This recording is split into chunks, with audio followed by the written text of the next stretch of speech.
మన విజయవాడలో నవంబర్ 20 తేదీన ఎవిస్ వాస్క్యులర్ సెంటర్ గొప్ప ప్రారంభం. నమస్కారం. కార్తీక పురాణం 20వ అధ్యాయంలోకి వచ్చాం. ఈ ముందు కథని మనకి నైమిషారణ్యంలో జరిగిన విషయాన్ని కథని చెప్పారు. ఆ తర్వాత వశిష్ఠుడు చెప్తున్నాడు మిథిలా నగరాధీశుడైన జనక మహారాజుకి, నిరంతరం పుణ్యకార్యాలతోటి అలరారే పర్వాల మాసమే కార్తీక మాసం. ఆ మాసం యొక్క ఔన్నత్యం ఎంత చెప్పినా తరగదు. అయితే పురంజయుని కథ ఈ కార్తీక మాస మహాత్మ్యాన్ని గురించి మరింతగా తేట తెల్లపరుస్తుంది, ఇంకా ఎక్కువ తెలియజేస్తుంది. పూర్వము అగస్త్య మహర్షికి అత్రి మహర్షి చెప్పిన దాన్ని నేను నీకు చెప్తాను వినమన్నాడు. ఇప్పుడు చూడండి ఎంతమంది మారారు. వశిష్ఠుడు, జనకుడు వీళ్ళిద్దరు మెయిన్ మాట్లాడుకుంటున్నారు. వీళ్ళ కథల్లో నైమిషారణ్యంలో జరిగిన కథ సూత మహాముని చెప్పింది, తర్వాత ఏమో ఇంకొక ఋషి చెప్పింది, జ్ఞానసిద్ధుడు ఆయన మాట్లాడింది, ఇన్ని వ్యవహారాలు వచ్చినాయి. ఇప్పుడు అత్రి మహాముని మరియు అగస్త్య మహర్షి వీళ్ళిద్దరి సంగతి వస్తుంది. వాళ్ళిద్దరూ ఒక సందర్భంలో మాట్లాడుకున్నది ఈయన విని, లేదా ఆయన ఇంకొకళ్ళ ద్వారా విని, అది ఇప్పుడు ఇక్కడ చెప్తున్నారనమాట. వాళ్ళు ఒకళ్ళకొకళ్ళు చెప్పుకున్నారు, అది నేను నీకు చెప్తున్నాను అని. అయితే అత్రి మహర్షిని వేడుకున్నారట. ఏమని? ధర్మవేత్త దైవాంశ సంభూతుడు అయినటువంటి అగస్త్య మహర్షి ఆయనకు సహజంగానే ధర్మం తెలిసినవాడు. కేవలము దేవతలకి మేలు చేయటం కోసం, ప్రపంచానికి మేలు చేయటం కోసం కాశీవాసాన్ని వదిలిపెట్టేశాడు ఆయన. అట్లాంటి చాలా గొప్పవాడైనటువంటి ఆయన అత్రి మహామునికి నమస్కారం చేసి, కార్తీక మాస వైభవాన్ని మహాత్మ్యాన్ని గురించి మీ నోటి నుంచి తెలుసుకోవాలనుకుంటున్నాను అని చెప్పి అడిగి అత్రి మహామునితోటి ఈ కథ చెప్పించుకున్నాడు. ఆయన ఏం చెప్తున్నాడంటే, అగస్త్య మహర్షి, ఈ కార్తీకం అనేది చాలా పుణ్యప్రదమైన మాసం. ఈ మాసంలో నెల రోజులు నదిలో స్నానం చేయటం, దీపదానం చేయటం వల్ల కలిగేటువంటి ఉత్తమ ఫలితాలు వర్ణించి చెప్పడానికి వీలు కానివి. నదీ స్నానం మనలాంటి సామాన్య జీవులకి కుదరదండి. మనం ఏ టౌన్లోనో సిటీలోనో ఊళ్ళలో హైరాణగా ఉండే జీవితాల్లోనూ ఉంటాం. మనం ఏం చేయగలుగుతాము? ఇంట్లో పొద్దునే స్నానం చేయగలుగుతాం. మహా అయితే సమీపంలో ఏదైనా చెరువో లేకపోతే ఏ దేవాలయానికి సంబంధించిన కుండ్రమో వెళ్తే స్నానం చేయగలుగుతాం, కానీ నదీ స్నానం మన వల్ల కాదు. పరివాహక ప్రాంతాల్లో ఉండి ఈ శ్రద్ధ మీద ఉండి నిత్యము గోదావరి స్నానమో కృష్ణా స్నానమో ఏ తుంగభద్రా స్నానమో చేయగలిగే అదృష్టవంతులు ప్రత్యేకంగా ఉంటారు. మనలాంటి వాళ్ళు ఏం చేయొచ్చు అంటే, ఈ నెలలో ఒక్కసారైనా నదీ స్నానానికి ప్రయత్నం చేసుకోవాలి. ఒకటే పౌర్ణమి నాడు సముద్ర స్నానం కుదరలేదు మనకి, పోని చివరి రోజుల్లో అయినా సరే ఒక్కరోజు వెళ్ళి ఏ నదిలోనో తెల్లవారుజామునే సూర్యోదయానికి ముందే గనక స్నానం చేయగలిగితే విశేషమైన ఫలితం లభిస్తుంది. మొత్తం కార్తీక పురాణం అంతా కూడా ఇదే చెప్తాడు నదీ స్నానం గురించి. మనం ఏదో సూక్ష్మంలో మోక్షం హరగంగే అని నీళ్లలో గంగానదిని ఊహించుకుని ఓ వాక్యం చెప్పుకుని ఇదే ఇంకా మనం చేయగలిగేది అని చేస్తాం, కానీ ఈ సంవత్సరం కుదరకపోతే వచ్చే సంవత్సరం అయినా ప్రయత్నం చేసి కార్తీకంలో ఒక నదీ స్నానము తప్పకుండా చేయాలి. 3 నదుల్లో చేయగలిగితే మరీ మంచిది. ఓ 3-4 రోజులుండి మన చుట్టాల ఇంట్లోనో మన ఇంట్లోనేనో మన ఊళ్ళోనో వెళ్ళి ఏ చెరువుకో నదికో కాలువ పారే నదిలోనో ఎక్కడైనా స్నానం చేయగలిగితే చాలా బాగుంటుంది. ఆరోగ్యానికి చాలా మంచిదండి. దానివల్ల వచ్చే పుణ్యం కంటే కూడా ఈ ప్రవహించే నదులలో ఉండే కరెంట్స్ మనకి ఆరోగ్యానికి మేలు చేస్తాయి. ఒక అద్భుతమైన అనుభవంగా ఉంటుంది. ప్రయత్నం చేసి చూడండి. పురాణాంతర్గతమైన విషయమే అయినప్పటికీ ఇది తప్పకుండా మన ఆరోగ్యానికి ఉపకరిస్తుంది కాబట్టి చేస్తే బాగుంటుందని. అయితే దీపదానం చేయటం వల్ల ఉత్తమ ఫలితాలు చెప్పడం అని చెప్పడానికి వీల్లేవు. స్నానంతో పాటు దీపదానం, ఒకవేళ నదీ స్నానం కుదరలేదు దీపదానం చేసుకోవచ్చు. దేవాలయంలో ఉన్న అర్చకుడికి చేయొచ్చు, మన ఇంటి పక్కన ఉండే బ్రహ్మచారి అబ్బాయికి చేయొచ్చు, ఎవరికైనా చేయొచ్చు.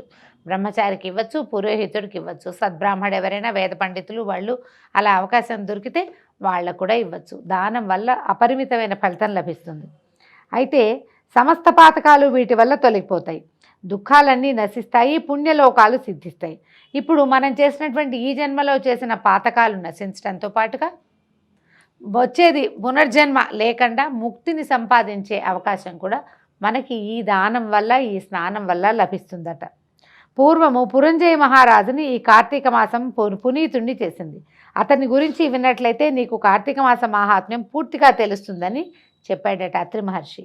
ఏమిటో ఆ కథ పురంజయుడనే వాడెవడు అని అగస్త్య మహర్షి అడగగా ఇలా చెప్తున్నారు. పూర్వం త్రేతాయుగంలో పురంజయుడనే రాజు అయోధ్యని పరిపాలిస్తూ ఉండేవాడు. పూర్వం త్రేతాయుగంలో అనగానే రాముల వారు ఉన్న కాలం కాదా అని ఒక ప్రశ్న వస్తూ ఉంటుందండి.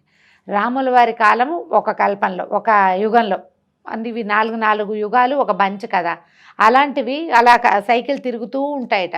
ఈ 4 జరిగేవి కొన్ని 100 సైకిల్స్ తిరిగాక అప్పుడు ఈ కల్పం నశించిపోతుందని మళ్ళీ వస్తుందని చెప్తారు, మళ్ళీ స్టార్ట్ అవుతుంది అని.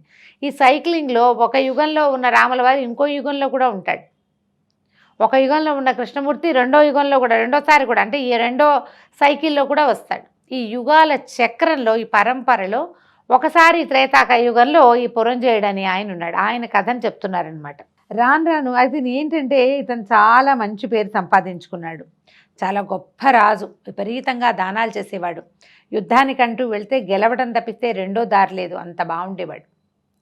అయితే క్రమంగా ఏమైంది, రాజ్యాన్ని బాగా విస్తరించాడు. ఆసేతు హిమాచలము రాజ్యాన్ని విస్తరించాడు. ఆయనకి సొంతంగా అంటే వందిమాగధల కైవారాలు అవి వింటుంటే ఛాతీ వేడల్పైపోయేదన్నమాట. సెల్ఫ్ ఫీల్ అవటం మొదలుపెట్టాడు. మనం కూడా ఆ మనుషులకి అహంకారం రావటం ఎంతసేపు అండి, కొంచెం మనం అనుకున్నది సాధించినా, మనం అనుకున్న దానికంటే ఎక్కువగా మనకి లభించినా నా అంతటి వాడిని నేనే అనిపిస్తుంది. కాకపోతే జీవితం ఉద్భుతప్రాయం, ఇదంతా భగవంతుడి అనుగ్రహం వల్ల లభించింది, చుట్టుపక్కల వాళ్ళందరూ కలిసి నాకు ఇది లభించేలాగా చేశారు అన్న భావన ఉండదు వ్యక్తుల్లో, సహజం అది. ఈ భావాలు రావడానికి సామాన్య మానవులే అక్కర్లేదు, మహారాజులు, మహామంత్రులు, మహారుషులు కూడా దానికి అతీతులు కాదు. మానవ సహజమైన భావాలు. ఈ భావాల్లోకి ఆయన ఏంటి, సాధారణంగా మంచిగా దాన ధర్మాలు చేస్తూ ప్రజారంజకంగా పరిపాలిస్తూ దేశాన్ని విస్తరణ చేస్తూ ఎంతో చక్కగా ఉన్నటువంటి పురంజయుడు క్రమంగా మార్పు రావటం మొదలైందట. వందిమాగధల కైవారాలు, స్తుతులు, స్తోత్రాల వలన తనను చూసి శత్రురాజులు పడేటువంటి భయాందోళన వల్ల తనకు తానే సాటి అనే అహంకారం పెరిగిపోయింది. నా అంతటి వాడిని నేను దేవుణ్ణి అనుకోవటం కూడా మొదలుపెట్టాడు. దేవుళ్ళు ఎలా అవుతారు? ఎవరైనా ఎంత పరాక్రమశాలుడైనా దేవుళ్ళు ఎవరు, ఎంత భయపెట్టగలిగిన వాడైనా దేవుడెవడు, దేవుడు దేవుడే, మానవుడు మానవుడే. ఆ తేడా గ్రహించలేకపోతారనమాట. అయితే వినోద విషయాల మీద మోజు పెరిగిపోయింది, పరిపాలనా విషయాల మీదేమో శ్రద్ధ తగ్గిపోయింది. ఇంకెందుకు పరిపాలించడం, రాజ్యం అంతా సుస్థిరం చేసాం, మనం హాయిగా ఉండొచ్చు, పైగా నేను ఉన్నదే అనుభవించడానికి, అలాంటి ఒక పిచ్చి ధోరణి వచ్చేసిందనమాట.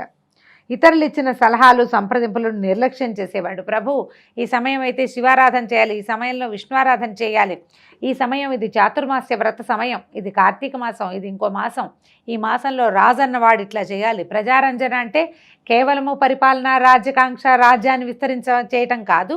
ప్రజలకి రంజకత్వంగా ఉండాలంటే ప్రజలు ఆచరించవలసిన ధర్మాన్ని రాజు స్వయంగా ఆచరించాలి.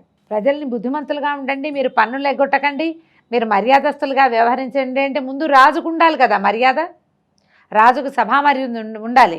ప్రజలకి తను ఏం చేయాలో అది చేసి అప్పుడు పన్నులు తీసుకోవాలి. మీ రాజుకు లేనిది బంటుకు ఎక్కడి నుంచి వస్తుంది మర్యాద? పద్ధతి రాదు. ఎప్పుడూ ధర్మాచరణ పైవాడు చేస్తేనే కిందవాడికి వస్తుంది.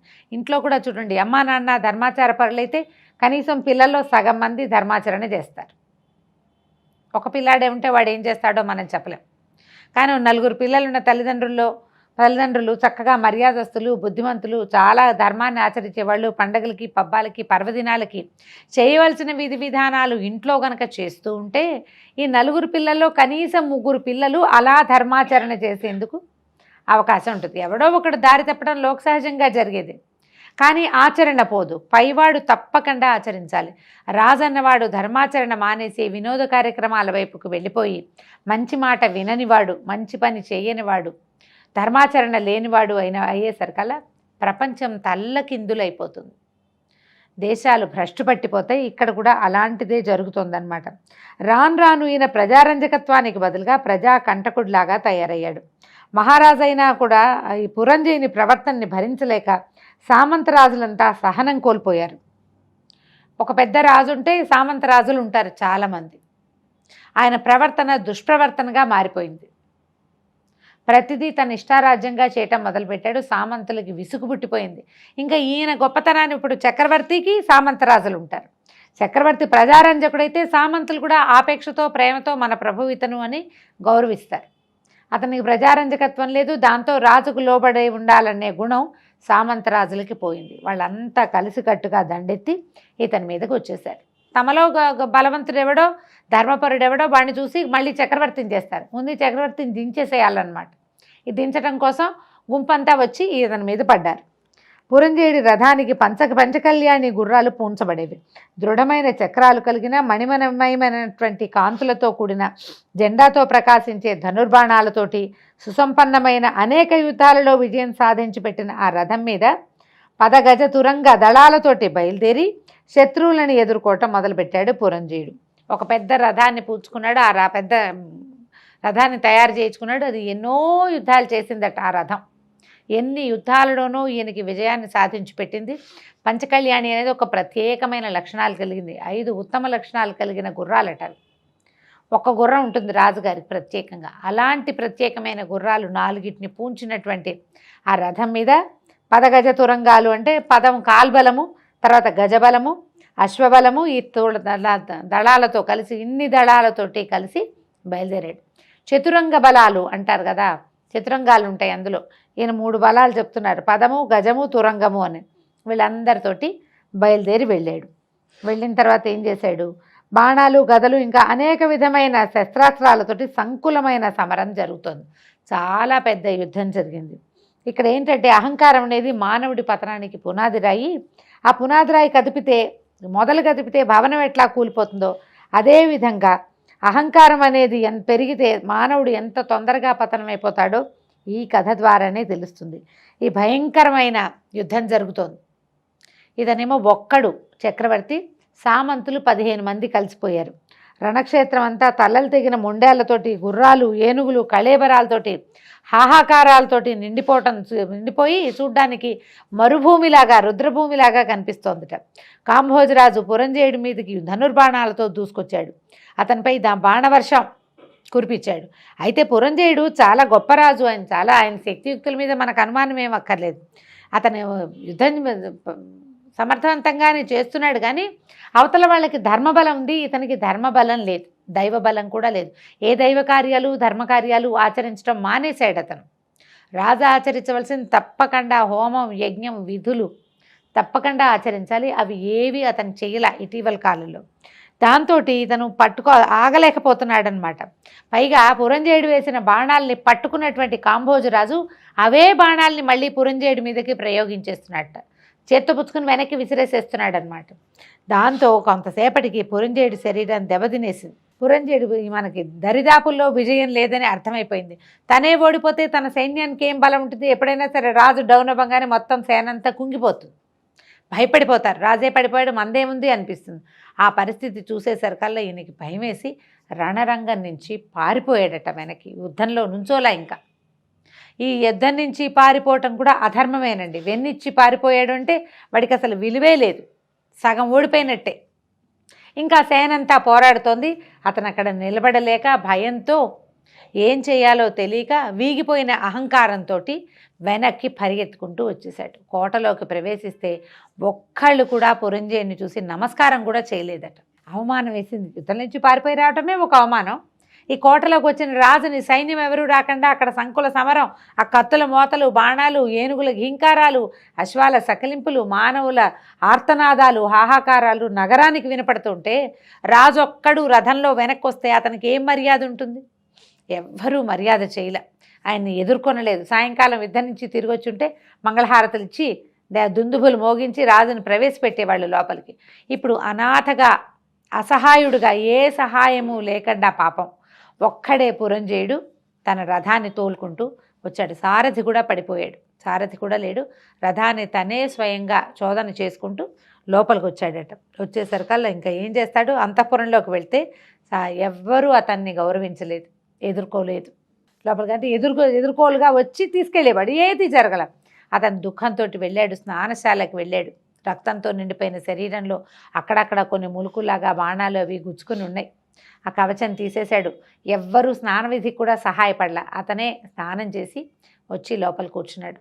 ఆహార స్వీకారాన్ని కూడా మనసు లేదు, ఏం చేయాలో తెలియటలేదు. పాలుపోని స్థితిలో అతని యొక్క పురోహితుడు రాజు ఇట్లా యుద్ధానికి వెన్నిచ్చి వచ్చాడని తెలుసుకుని అతనే స్వయంగా పురోహితుడే రాజు దగ్గరికి వచ్చాడు. రాజు దగ్గరికి వచ్చాక ఏం చెప్పాడో చూద్దాం రేపటిదిన భాగంలో. అంతవరకు సెలవు. నమస్కారం.